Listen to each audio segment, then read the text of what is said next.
Hey guys, welcome back to the channel. Today we're going to be talking about an Arkhite deck profile. I know a lot of you guys have asked for this, so here it is. Here is the comprehensive guide. Everything you need to know about Arkhite, the budget options, the lines of play, the Mulligan choices, and how does Arkhite go into the metagame at the moment. If you guys need any coaching, feel free to hit me up on Metafy. My link is in the description below. Feel free to book a session and we can get started. So starting off with the deck build, we have the Arkhite ride line. This is a pretty special ride line. You can kind of play a bit of mind games with your opponent. If you wish to switch to the Eva ride line, that's completely fine as well. So if you're struggling to find this ride line, feel free to use the Eva one. The Eva one essentially has the same effect as the Arkhite one, where the grade 1, grade 2 will find you a research order. But obviously, because this is an Arkhite deck, then we want to run Arkhite as the main Vanguard, so the grade 3 in the ride line. Following on, we have 3 Arkhites for Persona Ride. This is pretty important because in this particular deck, we can't play... we can play Chalice, but later on in the game, we want to kind of go through our grade 1 order to filter out our deck. So you have ways to, I guess, dig and stuff in this deck, but there are times where Chalice gets a little bit awkward, especially if you have the grade 1 order and you kind of want to balance one of the two. This deck maximizes value as long as you have the grade 1 order. So more Persona Ride is always good, and Persona Ride is probably one of the key mechanics in Standard to capitalize on as well. With the inclusion of orders that we need to find, we need to run Robust. So running 3 is fine because we have another beat stick that kind of serves the same purpose as Robust later on in the game. The good thing with Robust is that once you find 2 of your research orders using your grade 1, grade 2, you find your 3rd, you find your 4th of this. Unless you hard draw them, then happy days. But this is just another way to filter out your last research order in deck. Otherwise, it's just a 23k beat stick, which is easily replaceable with the next card that we're going to talk about, which is Gokotera. Gokotera is essentially a 28k if you're on Persona Ride essentially, but it's a 18k by itself with a CB1 effect to retire one of your opponent's rear guards. In this meta, it's a little bit hard to utilize the first one, especially if you're playing against Eva. Eva has retire protection, so this card finds its little value in the CB1, but otherwise, you can kind of get rid of like swirlers and stuff in the jet matchup. Pretty useful card, and as well, you place this down. And then you use Arkhite's effect. Arkhite's effect to put like a copy of him to the bottom, and then it becomes a 28, which easily replaces the Robust in the mid to late game. So that's pretty much the grade 3s. Then we're going to look at the grade 2s, and the only grade 2 that we run is Cyclogade. Yeah. So this monster's skill is when it's placed on rearguard, you can essentially choose a monster unit from your drop and then put it into the order zone. So you can start filling up your order zone with duplicate copies, and then utilize the Arkhite's ability when you place monsters down. The second effect is pretty handy. It essentially becomes a 10k shield, very valuable in Standard as a whole.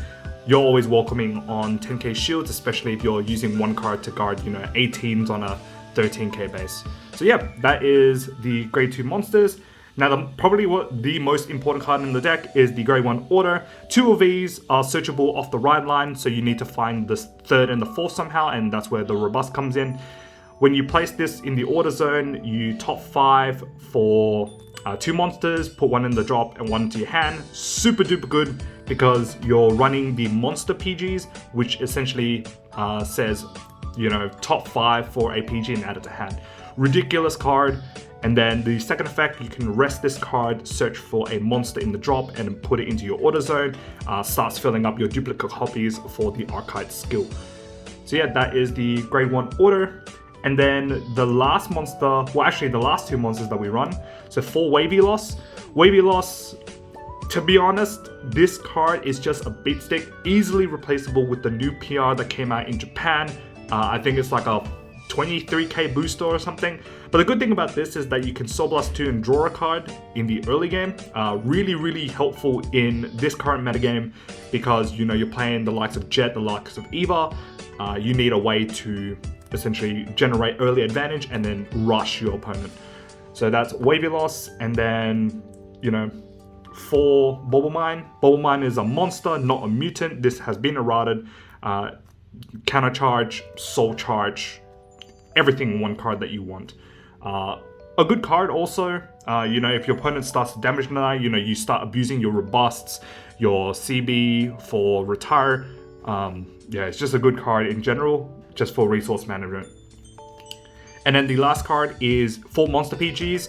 We play Monster PGs because it's searchable off the order. You can run 3 in 1, so the 1 Elementare if you like. But yeah, I play 4 just to max out consistency, so I can always find it off my research order. So that's 4. Going into triggers, so we run 1 OT because Brand Get OT is the strongest OT in the game. Heals.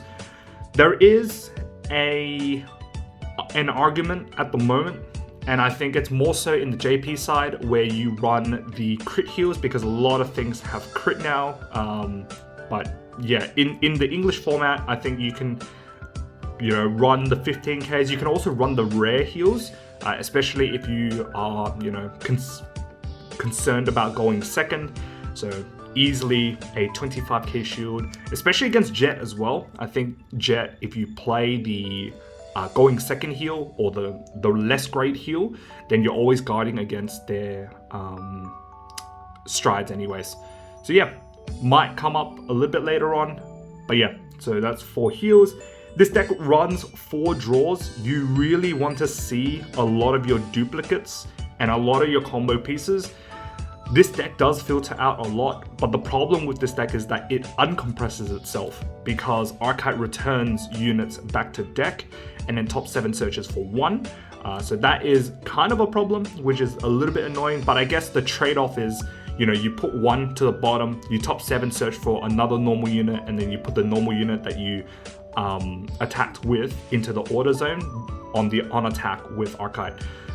Draws are nice, you know. You essentially draw into your PGs, all your combo pieces, all your dupes. I think drawing into your dupes is really good because then you can start ditching them, and then, you know, using Arkhite skill, create like a massive board. So yeah, 4 draws, and then 7 crit. You can run the 5k crit if you like, and to be honest, I don't ever find the 4k crit useful in this particular deck because you never have any soul problems anyways. Maybe there's like 1 or 2 situations where it's like super useful if you play Wavy Loss, but Bubble Mine pretty much serves as your soul charger in this deck anyways. So yeah, if you don't have this heal, feel free to use a vanilla heal. It's not that much, well, not that big of an impact anyways. So what are some of the options or alternate options in this deck? I know that there are some cards that might be a little bit hard to get, but let's just say, you know, you don't really want to play Robust and you want to find another card to, I guess, use. There's this grade 3. I don't rate this grade 3 only because it needs to hit the Vanguard. But if your order zone is 2 or more, you may draw a card. And if you draw a card, put a card from your hand and put it into your soul. It's not great, only because, you know, your grade 3 selection in this deck, Robust and Goku Terra, is just so good. And if you're adding this, then you're clogging up your deck. But it provides the on-hit pressure, which is quite good. But yeah, this is like one of the options that you can run in your deck as well. Other options for other monsters. So you can run Tectien and Zabocanni. So Tectien is pretty useful in the early stage of the game because you can discard this and try to search for your monster orders before you commit to the ride line search. So this is kind of useful, but because of the low count of orders, I don't tend to see this being run much. Hence why, you know, not a lot of decks run it, but it's a monster, so that means that you can commit it and then return it back to deck. But if you're doing that, then you might as well capitalize on something that hits big, like your Cocoteras or even your Robust. This is the one that I think a lot of people aren't running, which is Zabocanni. So when this unit hits a Vanguard, if it's boosted, you can counterblast 1, soulblast 1, and draw a card. Because you're placing, you know, beefy rearguards on rearguard, the column that this unit attacks and boosts with might actually reach over like 30, 38s, 43s. So it makes your opponent super annoying. Well, actually your opponent is like super awkward in terms of guarding. So this might be another card that you use, especially if you can't find some of the older stuff. But yeah, that's just another option that you can run as well.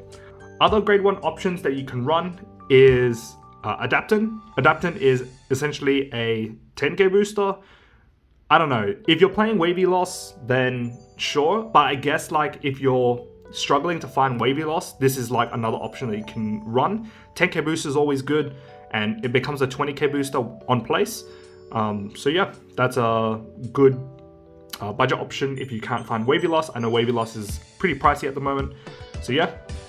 There are some other decks that tech in like the Eva order. I know that one of the other lists at the moment runs the one Eva order because it's searchable from the ride line. So if you find that you need control, you can just play one of this and search it off the ride line, which is pretty important. And you know, if you're running this, then you might have ways to run Tectien as well, just because you know you have slightly more orders than a normal Arkhite deck. So yeah, that's a pretty cool tech option. You can also run Combine Rusher, but I feel that Combine Rusher, you don't have enough resources to be able to like run this, and even deck space. And if you're running 4 Combine Rusher, then you know you're jeopardizing a lot of your monster counts.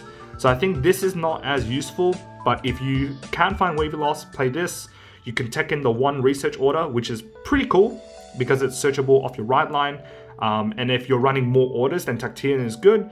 This is considerable, especially if you can't find, you know, the older stuff like your Cyclos. Cyclo is pretty old, so you know, if you can't find this, then you can run this. But majority of the deck is pretty accessible anyways. So yeah, that's pretty much the budget options for this deck. Obviously, looking into fronts and draws, I think draws are more important in this deck than fronts. And then I feel that if the meta calls for it, then you might want to run different heals. Crit heals, restand heals, if you know you're worried about like the likes of, you know, Bastion or whatever, but I think Bastion is past its age at the moment. But yeah, I think the grade heal is actually pretty important, especially if you're playing into Jet, and obviously Messiah coming up as well. So in this deck, what are your Mulligan targets? Mulligan targets are these 4. So your Robust, your Arkhite, your Wavy Loss, and your Bauble Mine. Bauble Mine not so much, especially if you're playing against a very aggressive meta, which it is now, with Jet, Youthberg, Overlord. This doesn't really matter too much, but these 3, I think, are the most important cards to find. Robust, because you can search your 3rd order. I think that's really important. Your ride line searches 2 already, so you need access to your 3rd one. Arkhite is your Persona ride.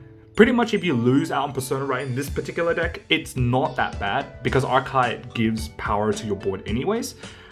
So if you lose on the Persona ride, you know, you don't care too much. And Wavy Loss, I think in this meta, it is really important to get Wavy Loss because it means that you can commit early, so that's 2, draw 1, and then pretty much aggro your opponent. I think that's really, really important in this metagame, especially against Eva, especially against Jet. So yeah, these are the 3. All your other ones are not really like that useful, like your Gokatera and your Cyclo, not so much, because you're searching these off your research orders anyway, so you're always going to see them, and having maximum copies in the deck means that you can search them out. These 2 are not monsters. Well, this is a monster, but this isn't.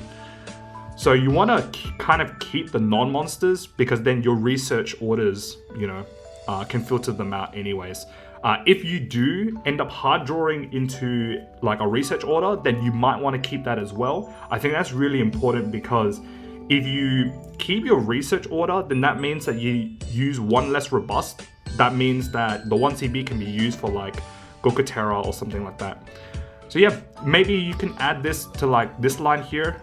So these 3 at the bottom aren't as impactful, but the 4 at the top, definitely these 4 are your primary mulligan targets. Otherwise, you know, you return your PGs. If you're versing like a really aggressive deck, like a Vanguard centric deck like Overlord, maybe you want to keep one of your PGs, but otherwise everything else, this is pretty much the line of mulligan. So the top line is priority, and then the last line not so much. Sometimes you want to keep this for like early rush, you just kind of commit it and then, you know, yeah, just bash. But otherwise, like all your other stuff, these 4 are super duper important. So lines of play, pretty easy deck to be honest. You ride your Arkhite, you know, you search for one of your orders, you place this order, top 5, and then you pretty much filter out. I think the most important cards to, I guess, keep in mind for the research order, because obviously you top 5, search 2, put 1 into the drop and 1 to your hand. Out of these 5, which of these are the most important? Obviously the perfect guard is the most important, so you kind of want to put that into your hand. But let's just say if you don't find the PG, then it depends. Depends on where you are in the game at the moment. If you're in the early game, you might want to keep like these 2. But if you're later in the game and you want to start finding beat sticks, then you might want to find these 2. There's a free 10k shield, so maybe that is like second in line for priority. So yeah, when you're using your monster order, these are the 2 big ones, and then these 3 are like situational based on the current game state. So let's just say, you know, magically we find all these. I kind of want to keep the perfect guard. Sometimes you don't want to search the perfect guard straight away. You can just keep it in deck, and then, you know, your other copies will find it anyways, because early on in the game you might not need the PG, but you need cards to attack with. So maybe the wavy loss is good into your hand, and then you just ditch the Gokutera or whatever into the bin. So yeah, it really depends on the game state of the game, and then that kind of determines which cards to take and which cards to discard. So yeah, that's pretty much the monster order. So as you ride up, you know, you want to kind of utilize this as early as possible. So your discard targets are actually your monsters. So funnily enough, it's contradictory because I keep saying that you need the monsters to attack with, but you know, if you have like multiple monsters in deck, especially the grade 2, grade 3, because you can't commit them on turn 1, you kind of want to discard them and then rest this to put that into the order zone, and then keep this filled. I think that's really important because a lot of people don't actually use this on turn 1. So discarding, you know, your monsters early is really important as the game progresses towards your grade 3. So rest early, you know, fill early, and then, you know, progress with the game. I think that's really important. So, you know, let's just say you discarded like a grade 2, you ride, and then you're gonna rest, add that to order, and then the second turn, you know, you ride this, do that same thing again, you know, you grab your second order, you mill out again, and then this time, because you have 2 standing orders, then you want to rest 2, and then put like 2 monsters in. And the good thing about Arkhite is that Arkhite herself counts as a monster, so you can just like put them into the order zone, and then yeah, that's that. This is really good. This order is actually really good into Overlord because you can start putting all your monsters into the order zone, which means that they might be like a threshold away from Madoka. I think that's super important in this metagame because Overlord is like one of the big decks at the moment as well. Let's say when you ride up to grade 3, you start filling up your field, so you know you have your Bauble Mine, your Wavy Loss. Let's just say you search for an order with a robust, and then let's just say, you know, you have one of these. And then you start to put like some of these to the bottom, right? So because you set that up early, then you can start bottom decking this to give this 10k, and then start aggroing your opponent. I think that's really important. When you ride up to grade 3, you want to make sure that your lines hit over defensive triggers, especially like if your opponent's on grade 2. hitting over defensive triggers is really important, and even hitting over 2 defensives is really important as well. You want to make it so that your opponent has a hard time guarding from the grade 2, grade 3 turn, because that is when most decks are vulnerable in terms of guarding. And if you're beating them through with big numbers like 20 on 20 is like pretty annoying, or 28 on 20 is annoying, because it's like what, 20k shield worth of guard, and your opponent just really can't deal with that unless they play fronts. But a lot of decks in the metagame at the moment don't play fronts, which means that, you know, guarding those big 28 numbers is really annoying. You know, and then you attack with Arkhite, search for your, like, say your Goku Terra, and let's just say you had Goku Terra in there. So after this attacks, right, this goes into Soul, and then this goes into Order Zone because of Arkhite's skill, and then this calls out, and then the Goku Terra goes to bottom. This is immediately a 28. 28 on a 10k, that's a 20k shield. So you want to maximize on your power very early on. The problem with this deck though is the middle column's very weak. So you kind of want to find a way to kind of balance out the middle column. So maybe like your wavy loss, you kind of want to play it in the back row like this, so that it doesn't just hit like a wet noodle. But otherwise your rear guards are massive. And I think that's really important when transitioning from the grade 2 to grade 3 turn. So that's probably the main key point to take out of this. But otherwise, you pretty much just play your units as they are. Wavy loss, prioritize it being in the middle column, and then your bubble mines on the sides. But otherwise, that's pretty much very self-explanatory. As you go through the game, it's really annoying because it's not like EVA where it uncompresses itself. It kind of stays the same because, you know, the more units that you place down, the more you uncompress your deck because you put normal units to the bottom of the deck. But otherwise, yeah, that's pretty much Arkhite. How does this deck go into the metagame at the moment? It actually does pretty well because in the metagame at the moment, Jet, Eva, and Overlord, all of these decks are based on how you play, but not so much on how the deck plays. Jet, you have to rush it early. You have to commit and aggro early. Otherwise, Jet's just gonna scale out of the game, and you don't really want them to do that. Against Eva is a slow-ish deck, so you kind of want to aggro them out as well. And this deck does that, right? It doesn't really care about the monsters being attacked into. If the monsters are being attacked into, then it's gonna hit your drop zone, and then your orders in the order zone is just gonna put them back. So that means that you're actually helping Arkhite decks if you're attacking into the rear guards. Against Overlord, this deck is actually really good because it can farm PGs. So, you know, you find your PGs off your orders. Really, really good in terms of like how this deck goes into Vanguard-centric decks, Lutetia as well, Youthberg as well. And I think this deck just naturally is good into anything that is a beat stick. This deck is a little bit annoying into like multi-attack matchups. So like, let's just say Magnolia or anything that multi-attacks. The deck itself doesn't gain too much advantage in comparison to the likes of Eva and other decks like that. But even then, like your orders, the fact that you can search out one 5k shield against like multi-attack decks is really good.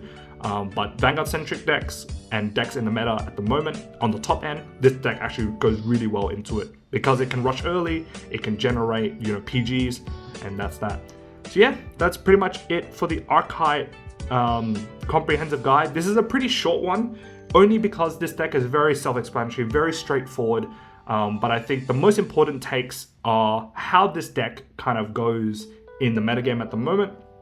It's very underlooked because, you know, Eva is just such a good deck, Jet's such a good deck, and a lot of people opted to play this deck recently in the Spring Fest, and I think that's all to due respect. The deck is very, very good, but I think it's missing something that makes this column big. And with the new promo that came out in Japan, it's a 23k booster, which makes this middle column super threatening, solves a lot of the power issues in this deck. Funnily, because it's kind of contradictory, because Arkhite, you know, gives a lot of power, but the problem with that is that it uncompresses the deck, which means that you are less likely to see triggers in the later game, whereas Eva, it does what it does and it uncompresses the deck, which means that the likelihood of you seeing triggers in the later game is more likely than Arkhite. So yeah, hope you guys found this interesting. If you did, please pop a like, comment down below what you guys think of this deck. I think a lot of people wanted this deck out, so here you go. Hopefully this is informative to you guys. If you haven't done so, subscribe already, and I'll see you guys in the next video. Peace.